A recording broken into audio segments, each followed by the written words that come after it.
खूप मोठ्या प्रमाणात निधीची तरतूद होऊन सुद्धा 400 कोटी दिलं. कुठल्याही प्रकारची सिक्युरिटीची व्यवस्था, बॅगेज चेकिंगची व्यवस्था, कोणत्याही प्रकारची व्यवस्था इथे नीटपणे तपासली जात नाही, हे मला खेदपूर्वक सांगावंसं वाटतं. पुणे रेल्वे स्टेशन जर का त्या गोष्टीचा प्रयत्न करत नसेल किंवा आग्रहाची मागणी करून सुद्धा अंमलबजावणी करत नसेल, तर नक्कीच या ठिकाणी आम्ही ही पाहणी केलेली वरपर्यंत पोहोचवणार आहोत.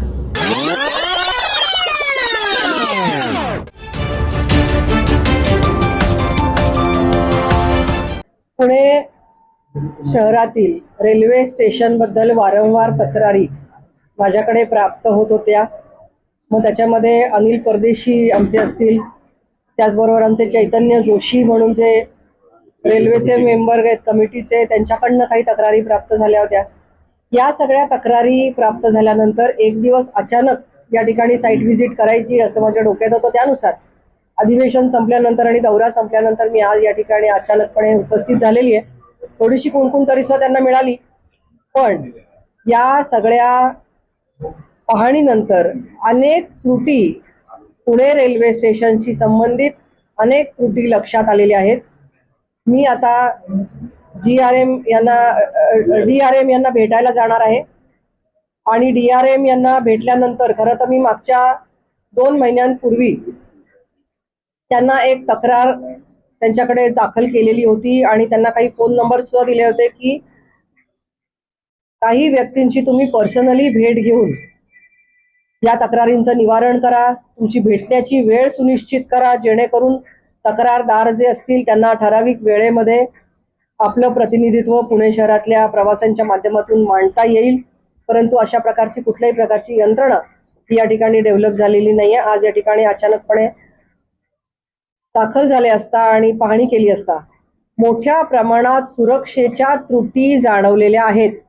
खरं तर इथे 160 कॅमेरे बसवलेत. आता आम्ही कॅमेऱ्यांची पाहणी केली. कॅमेरे फंक्शनिंग कंडिशनमध्ये आहेत, परंतु ज्या वेळेला एखादी व्यक्ती आतमध्ये प्रवेश करते रेल्वे स्टेशनच्या आतमध्ये, जसं आपण एअरपोर्टच्या आतमध्ये प्रवेश करतो, आपल्याकडे एक तिकीट असतं, आपण प्रवास करणार आहोत याचं ते तिकीट पुरावा असतो आणि अशाच लोकांना प्रवेश दिला जातो. आणि जरी त्यांना सोडायला आलेल्यांपैकी काही जणांना हवं असेल तर आपल्याला पासपोर्टचं एक वेगळं एअरपोर्टचं एक वेगळं तिकीट मिळतं की ते काही काळासाठी व्हॅलिड असतं.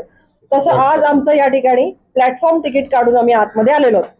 पण आम्ही तपासणी केली असता प्लॅटफॉर्म तिकीट नसलेले किंवा प्रवाशांचं पण तिकीट नसलेले अनेक या ठिकाणी लोक आले आहेत. ते कोण आहेत? एखादी जेव्हा घटना घडते तेव्हा ती व्यक्ती कोण आहे हे कसं कळणार? तुमचे CCTV या ठिकाणी घटना घडून गेल्यानंतर कोण होता हे ठरवण्यासाठी आहेत. एखादी अवैध व्यक्ती त्या ठिकाणी येत असेल तर तिला अडवण्याची कुठली यंत्रणा आहे? त्याचबरोबर त्या ठिकाणी स्कॅनर लावलेले, पण स्कॅनर एक आहे आणि बाजूला एंट्री जर का फ्री एंट्री आहे तर लोक आपोआप त्या बाजूने येत आहेत जिथे कुठल्याही प्रकारचा अडसर किंवा चेकिंग केलं जात नाही. सिक्युरिटी स्कॅनर जे आहेत तो असा एकच स्कॅनर त्या ठिकाणी आहे आणि दुसऱ्या ठिकाणी मोकळी जागा आहे. अनेक लोंढेच्या लोंढे त्या भागातून येतात. आतमध्ये सुद्धा आम्ही पाहणी केली असता अनेक दारुडे लोक आढळले, ड्रग्ज ऍडिक्ट आढळले, त्याच्या हातामध्ये ड्रगची पुडी किंवा काही गोष्ट होती ती आढळली. तो तिथे सांगतोय की मी इथे राहणारा नाहीये, त्यांनी व्यसन केलेलं आहे. अशी सगळी माणसं या ठिकाणी घडतायत. रेल्वे स्टेशनवर मोठ्या प्रमाणात दुर्घटना घडलेल्या आहेत. 3-4 वर्षाच्या बालिकेपासून युवतींपर्यंत अनेक महिलांवर अत्याचार इथे झालेले आहेत. चोऱ्यांची प्रकरणं लाखो प्रमाणात आहेत. असं असताना आणि आम्ही माहिती दिलेली असताना सुद्धा या ठिकाणी सिक्युरिटीची कोणत्या प्रकारची व्यवस्था का नाही याची पाहणी करायला आणि याचा पाहणी अहवाल आम्ही केंद्रीय मंत्र्यांकडे देणार आहोत. हे करण्यासाठी मी या ठिकाणी आलेली आहे, कारण आम्हाला स्पष्टपणे निर्देश आहेत केंद्राचे की प्रत्येक रेल्वे स्टेशन हे प्रवाशांची सुविधा आणि सुरक्षेच्या दृष्टिकोनातून अद्ययावत असायला पाहिजे आणि नसेल तर आम्हाला कळवा. या दृष्टिकोनातून आम्ही या ठिकाणी आता पाहणी केली. अस्वच्छतेचा मुद्दा असो, पाणी पुरवठ्याच्या सोयी असोत, या ठिकाणी जे स्टॉल्स आहेत ते स्टॉल वेगळ्या माणसांच्या नावावर आणि प्रत्यक्षात त्या ठिकाणी वेगळी व्यक्ती असे काही प्रकरण असू देत. फूड अँड लायसन्स ज्यांना दिलेलं आहे त्याचं सर्टिफिकेट ते एक्सपायर झालेले अनेक गोष्टी या ठिकाणी लक्षात आला. अशा विविध गोष्टी या तक्रारींच्या समक्ष पाहणी केल्यानंतर आता आम्ही भेट देणार आहोत अधिकाऱ्यांशी आणि मीटिंग घेणार आहोत आणि DRM ची मीटिंग घेणार आहोत आणि DRMच्या मीटिंग नंतर ज्या गोष्टी त्यांच्या चर्चेतून आम्हाला समाधानकारक आढळल्या नाहीत किंवा नजीकच्या काळामध्ये या ठिकाणी ही तक्रार तशीच राहिली असं लक्षात आलं तर नक्कीच वरपर्यंत त्यांची तक्रार केली जाईल. आता मोठ्या प्रमाणाच्या तक्रार इथे पाठक साहेब आलेले आहेत, अन्य अधिकारी सुद्धा आहेत, इथे सिक्युरिटीचे अनेक पदाधिकारी व्यक्ती आहेत. खूप मोठ्या प्रमाणात निधीची तरतूद होऊन सुद्धा 400 कोटी दिला कुठल्याही प्रकारची सिक्युरिटीची व्यवस्था, बॅगेज चेकिंगची व्यवस्था, कोणत्याही प्रकारची व्यवस्था इथे नीटपणे तपासली जात नाही, हे मला खेदपूर्वक सांगावंसं वाटतं. CCTV कॅमेरासाठीचा निधी मिळालेला होता, मग तो सेंट्रल सिक्युरिटीचा असेल किंवा निर्भया अभियानातला निधी आलेला असेल, याचे इम्प्लिमेंटेशन या ठिकाणी झालेलं आहे आणि हे स्क्रीन्स चालू आहेत, ही समाधानाची गोष्ट आहे. मी हे एक आग्रहाने सेंट्रल गव्हर्नमेंटला हे विनंती करणार आहे की रेल्वे स्टेशन ज्या स्टेटमध्ये आहे, ज्या शहरामध्ये आहे, त्या ठिकाणी त्या ठिकाणचे जर वेंडर्स असतील तर त्यांना त्या ठिकाणी उपस्थित राहता येईल स्वतःच्या स्टॉलवर आणि असे जे गरजू असतील त्यांनाच ते स्टॉल दिले जावेत. पुणे शहरामध्ये सुद्धा अनेक गरजू आणि बेरोजगार तरुणी किंवा गरजू तरुणी महिला सुद्धा आहेत. बचत गटातल्या अनेक ऍक्टिव्हिटीज चालतात, अशाच लोकांना इथले स्टॉल दिले जावेत. इथे 17 अधिकृत स्टॉल आहेत आणि ते मॅक्सिमम आम्ही जे पाहिले ते सगळेजण बाहेरच्या राज्यातले आहेत. अशी एक पॉलिसी केली जाऊ शकते का? कारण की सेंट्रली हे स्टॉल्स अलॉट होतात असं यांचं म्हणणं आहे, पण सेंट्रली अलॉट होत असतील तरी सुद्धा त्याच्यामध्ये काही स्क्रुटिनी किंवा सॉफ्टवेअरच असं काही डेव्हलप होऊ शकतं का की त्या ठिकाणच्या रेल्वे स्टेशन्सला त्याच ठिकाणचे स्टॉल्स आहेत त्याचीच एंट्री व्हॅलिड ठरू शकते आणि त्याच्यातूनच निवडक स्टॉल्सला परवानगी दिली जाऊ शकते. काही ब्रँडेड असू शकतात, जसे की आता काही स्टॉल्स या ठिकाणी आहेत. नाही, मी कोणाची ऍडव्हर्टाईज नाही करणार, पण काही स्टॉल्स या ठिकाणी काही ब्रँड्स आहेत की ठराविक आहेत, तर ते तुम्हाला काही त्याचा रेशो ठरवता येईल का की ते असावेत पण बाकीचे लोकल स्टॉल असावेत, यासाठी म्हणून मी आग्रह 100% कारवाईची मागणी करणार आहे. कारण आता इथे दारुडे लोक आम्हाला दिसले, ड्रग्ज घेणारे लोक आम्हाला दिसले, बेपरवाना म्हणजे अशा प्रकारे कुठलंही प्लॅटफॉर्म तिकीट नाही किंवा प्रवासाचं तिकीट नाही असे लोक या ठिकाणी दिसले. या संदर्भामध्ये निग्लिजन्स ज्यांनी केला आहे त्यांच्यावर कारवाई व्हावी यासाठी मी आग्रही मागणी करणार आहे. ही सगळी माहिती घ्यावी लागेल, कारण का की अनेक स्टॉल्स हे बेकायदेशीररित्या सुद्धा इथे ठेवलेले दिसत आहेत. मंदिराच्या शेजारी गुटख्याचा आणि पान टपरीचा स्टॉल मला दिसला आता, इथे दत्त मंदिर आहे प्रिमायसेस मध्ये. तर हे जर का अनेक वर्षांपासून आहे, पण त्या ठिकाणी जर का ते शिफ्ट केलंय आपण आणि तिथे आता गुटख्याचा स्टॉल आहे, तर मंदिराच्या शेजारी गुटख्याचा स्टॉल कसा? किंवा तिथे काही आणखीन म्हणजे विना परवाना आणि वैध नाहीत असे आयटम्स काही त्या ठिकाणी ठेवले, त्याची पाहणी कोण करणार? हे स्टॉल्स वैध नाही आहेत, हे स्टॉल्सच मुळात अवैध आहेत आणि याच्यावरचे आयटम्स पण अवैध आहेत. तर याच्यासाठी कोणीतरी प्रशासनातल्या कोणीतरी याची जबाबदारी घेतली पाहिजे, सिक्युरिटीच्या लोकांनी याची जबाबदारी घेतली पाहिजे. या सगळ्या गोष्टी नक्कीच फिक्स करण्यासारख्या आहेत.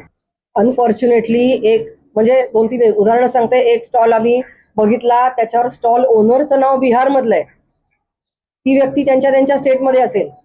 आपल्याकडे नियम असा आहे की ज्या गरजू व्यक्तीला आपण स्टॉल देतो तीच व्यक्ती त्या ठिकाणी थांबली पाहिजे. ती व्यक्ती आज या ठिकाणी उपस्थित नाही. त्यांचे जे कोणीतरी नेमणूक केलेली व्यक्ती ती मांजरीमध्ये आहे, आता त्या ठिकाणी नाही. तिसरीच व्यक्ती या ठिकाणी आहे की जी पगारी नोकरदार या ठिकाणी, फक्त ती व्यक्ती आता या ठिकाणी आढळली. अशी सिमिलर केसेस अनेक ठिकाणी दिसतात. नाही, हे केंद्राच्या सूचनेनुसारच पाहणी झालेली आहे. मुळामध्ये केंद्राने हाच कमिटमेंट केलेलं आहे की प्रत्येक प्रवाशाला सुरक्षा आणि सुविधा यासाठी सरकार हे स्वतःला आपण काय काय सुविधा देऊ शकतो याच्यासाठी प्रयत्नशील आहे. आणि असं असताना पुणे रेल्वे स्टेशन जर का त्या गोष्टीचा प्रयत्न करत नसेल किंवा आग्रहाची मागणी करून सुद्धा अंमलबजावणी करत नसेल तर नक्कीच या ठिकाणी आम्ही ही पाहणी केलेली वरपर्यंत पोहोचवणार आहोत. आणि अनेक सुविधा माननीय रेल्वे मंत्री अश्विनी वैष्णव यांच्या नेतृत्वाखाली अनेक सुविधा या रेल्वे मंत्र्यांनी नक्कीच केलेल्या आहेत. फास्ट रेल्वे आलेले आहेत, स्वच्छ रेल्वे आलेले आहेत, वंदे भारतच्या माध्यमातून अनेक ठिकाणी कनेक्टिव्हिटी वाढलेली आहे. पुण्यासारख्या ठिकाणी सुद्धा अनेक नवीन ट्रेन सुरू झालेल्या आहेत, याच्याबद्दल नक्कीच अभिनंदन आहे. पण या ट्रेनचा लाभ घेणाऱ्या प्रवाशांना रेल्वे स्टेशन काय सुविधा देत आहे, काय त्रुटी त्या ठिकाणी जाणवतात हे पाहणं सुद्धा आमचं काम आहे. या दृष्टिकोनातून मी माझं कर्तव्य या ठिकाणी अक्षरशः इथे भोंगळ कारभार आहे आणि निग्लिजन्स मोठ्या प्रमाणात आढळलेला आहे. मी इन्फॉर्मेशन न देता या ठिकाणी आले, पण त्यांना काहीतरी कुणकुण लागलेली असणार. माझ्या कुठल्याही व्यक्तीकडनं ही लीक झालेली नाहीये, परंतु आमचा इथे वावर दिसल्यानंतर अनेक ठिकाणी टॉयलेट्समध्ये स्वच्छता सुरू झाली. आज टॉयलेट्समध्ये आपण बघतोय, महिलांच्या टॉयलेट्समध्ये मी मुद्दाम जाऊन आले, फ्लश चालत नाहीयेत, पाणी त्या ठिकाणी अवेलेबल नाहीये. कशा प्रकारे लोकांना आपण सुविधा देणार? त्यामुळे हा सुरक्षा आणि सुविधा दोन्ही बाबतीतला निग्लिजन्स मोठ्या प्रमाणात आहे आणि मला याचा रिपोर्टिंग वरपर्यंत करावं लागेल. मी स्वतः सुद्धा वेळोवेळी DRMशी बोललेली आहे आणि तरी सुद्धा याच्यामध्ये सुधारणा झालेली नाही. नक्कीच मला त्यांच्याविषयी सुद्धा पत्रव्यवहार करावा लागेल. जबाबदारी स्थानिक प्रशासनाला घ्यावीच लागेल. आता जो आवर्जून मी उल्लेख केला की दारुडे लोक या ठिकाणी आहेत, ड्रग्ज घेणारे लोक या ठिकाणी आहेत, भिकारी या ठिकाणी झोपलेले आहेत आणि जर कुठली दुर्घटना घडली, एखाद्या महिलेसंदर्भात असेल किंवा अन्य कोणाही संदर्भात असेल, अशी एखादी घटना घडली तर नक्कीच स्थानिक प्रशासन यासाठी जबाबदार आहे. रेल्वे प्रशासन या ठिकाणचं जे स्थानिक आहे यांना रिस्पॉन्सिबल ठरलं पाहिजे आणि म्हणूनच त्यांच्याविषयीची लेखी तक्रार मी माननीय रेल्वे मंत्री यांच्याकडे करणार आहे. या सगळ्या तक्रारी लेखी स्वरूपात आधीच DRM यांच्याकडे गेलेल्या आहेत. पार्किंगच्या सुविधा असतील, आता इथे TC सुद्धा उपस्थित नव्हता. आम्ही दोन्ही गेटनी एकदा प्रवेश केला, दोन्ही गेटवर कुठेही TC नाहीये. म्हणजे कोणी आओ जाओ घर तुम्हारा, कोणीही इथे या, कोणी बसा, कोणी विदाऊट तिकीट बसा, काही करा आणि मग एखादी घटना घडल्यानंतर कोण जबाबदार आहे? त्यामुळे या सगळ्या गोष्टींची गंभीर दखल आम्ही घेतलेली आहे आणि म्हणूनच आवर्जून मी या ठिकाणी आले. मला माहिती तुम्ही हा प्रश्न विचारणार, पण तरी मी आवर्जून या ठिकाणी आले आणि हा रिपोर्ट मला माननीय रेल्वे मंत्र्यांपर्यंत पोहोचवावाच लागेल, जेणेकरून आमच्या केंद्र सरकारचा जो अजेंडा आहे की सर्वात चांगली सुविधा आणि सुरक्षा ही रेल्वे प्रवाशांना मिळावी, यासाठीचा जो त्यांचा प्रयत्न आहे तो जास्तीत जास्त लोकांपर्यंत बेनिफिशियल त्याचा व्हावा, बेनिफिट पोचावा, यासाठी आम्ही या ठिकाणचं रेल्वे प्रशासन, मी मगाशी सांगितलेलं आहे उत्तर मी पुनरावृत्ती करते याची, की या ठिकाणचे रेल्वेचे जे अधिकारी आहेत ते या निग्लिजन्स बद्दल, या बेपरवाई बद्दल जबाबदार आहेत. पोलीस प्रशासन आणि सिक्युरिटीचे सगळे अधिकारी यांची सगळ्यांची मी लिस्ट वरपर्यंत देणार आहे. कठोर कारवाई व्हावी आणि सुरक्षा सुविधेमधल्या ज्या काही त्रुटी असतील त्या लवकरात लवकर दुरुस्त करा. प्रामुख्याने सुरक्षा ही तर अगदी ऐरणीवरची गोष्ट आहे. आपण बघतोय की अनेक महिला, युवती आज महाराष्ट्रातलं मुलींचं लापता होण्याचं प्रमाण असेल, मुलांचं किडनॅपिंगचं प्रमाण असेल, या सगळ्यालाच म्हणजे त्याला जर का पायबंद घालायचा असेल तर ही प्रवासाची जी साधनं आहेत, मास कम्युनिकेशनची साधनं आहेत, इथे सिक्युरिटी मोठ्या प्रमाणात वाढली पाहिजे. या संदर्भातला मी 0 आवर सुद्धा उपस्थित केला होता की प्रत्येक व्यक्ती जी तिकीट घेते, एका व्यक्तीबरोबर दुसऱ्या व्यक्तीचं तिकीट असेल, दोघांची सिक्युरिटी म्हणजे दोघांच्या तपासल्या जाव्यात की एक व्यक्ती दुसऱ्या व्यक्तीला जर घेऊन जात असेल. अनेक गोष्टी आपल्याला दिसतात की अपहरण होत आहे, लव्ह जिहादच्या केसेस होत आहेत, अनेक घटना घडतायत, लहान मुलांच्या अपहरणाच्या घटना घडतायत. आता सुद्धा 2 लहान मुलं आम्ही तिथे पाहिली की त्यांची आई, म्हणजे हा पुरावा काय की घेऊन आलेली व्यक्ती कोण आहे हे कसं कळणार? जर ती विदाऊट परवानगी आत येते तर ती मुलं कोण आहेत? ती झोपलेली व्यक्ती कोण आहे? ही आता तिची सख्खी आई असू शकेल, परंतु एखाद्या व्यक्तीला गुंगीचं औषध देऊन लहान मुलांना झोपून प्रवास करून घेऊन गेले तर त्याला जबाबदार कोण? आणि म्हणून या सगळ्या गोष्टी या अत्यंत तातडीने दुरुस्त करण्याच्या गोष्टी आहेत आणि आजपर्यंत दुर्लक्ष केलेल्या व्यक्ती इथल्या स्थानिक प्रशासनातल्या नक्कीच जबाबदार आहेत. आम्ही आता त्यांना विचारलं की प्रशासनाच्या ज्या इमारती आहेत त्यामध्ये कॅमेरे का नाहीत? कारण की पर्टिक्युलरली TC जिथे आहे त्यांची जी रूम आहे त्या ठिकाणी आम्ही गेलो होतो तर तिथे CCTV कॅमेरे नाहीत. ज्यांना पकडण्यात आलं होतं अशा काही व्यक्तींचे कॅमेरे, मोबाईल हे त्या प्रशासनातल्या काही व्यक्तींनी जप्त केले. मग आतापर्यंत असे किती कॅमेरे जप्त केले? जप्त केलेलं सामान कशा रीतीने रजिस्टर ठेवलं जातं, ते कशा रीतीने मूळ मालकांना परत दिलं जातं, या संदर्भातली कुठली चोख यंत्रणा, कॉल प्रूफ यंत्रणा अस्तित्वात नाही.